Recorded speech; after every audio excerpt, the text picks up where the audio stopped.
అంటే central bank cooperative సిస్టంలో ఉన్న వాళ్ళు ఉన్నారు, సివిల్ సప్లై వైపు నుంచి ఉన్న వాళ్ళు ఉన్నారు, కలెక్టర్లు, ఆర్డీఓలు ఉన్నారు, జాయింట్ కలెక్టర్ గారు ఉన్నారు, వీళ్ళందరూ ఉన్నారు. కాబట్టి మీరు కొనుగోలు కేంద్రాలు పరిశీలించండి.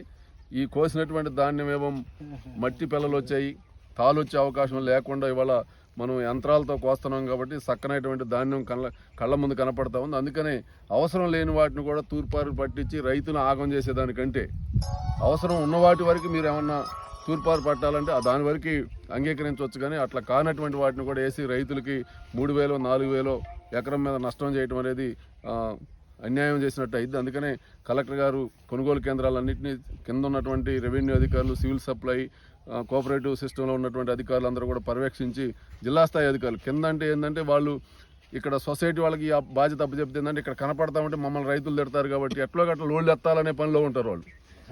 మిల్లు రోడ్డుని బతిలాడ, మన్ని బతిలాడ, కానీ అని నెట్టేసే పరిస్థితి ఉంటుంది. వాళ్ళు అజమాయిషీ చేయలేరు. వాస్తవంగా సొసైటీ సీఈఓనో లేదా సొసైటీలో పనిచేసేటటువంటి ఎంప్లాయీస్ మిల్లును అజమాయిషీ చేయలేరు.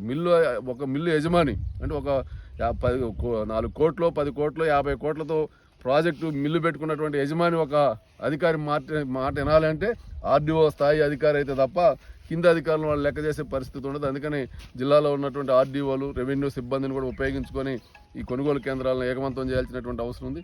ఒక పక్కన వాతావరణంలో కూడా చాలా మార్పులు వస్తున్నాయి. పండినటువంటి పంట నష్టం జరిగే అవకాశం కూడా కనపడతా ఉంది. కాబట్టి యుద్ధ ప్రాతిపదికన కొనుగోలు కేంద్రాల్లో ఉన్నటువంటి ధాన్యాన్ని ప్రభుత్వం తరలించేదానికోసం ప్రయత్నం చేయాలి.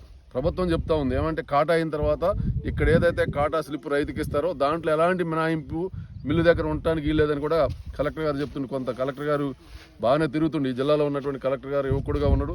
అనేక కొనుగోలు కేంద్రాలు, వ్యవసాయ క్షేత్రాలు కూడా పరిశీలిస్తూ ఉన్నారు. ప్రకటనలు అయితే రైతులకు అనుకూలంగా చేస్తున్నారు. కానీ ఆచరణలో అది ఇంప్లిమెంటేషన్ అయితే కలెక్టర్ గారిని కూడా అందరూ అభినందించాల్సినటువంటి అవసరం ఉంటుంది. అందుకని కలెక్టర్ గారు మరింత చొరవ తీసుకొని రైతులకు నష్టం జరగకుండా చూడాలని చెప్పి తెలంగాణ రైతు సంఘంగా డిమాండ్ చేస్తూ ఉన్నాం.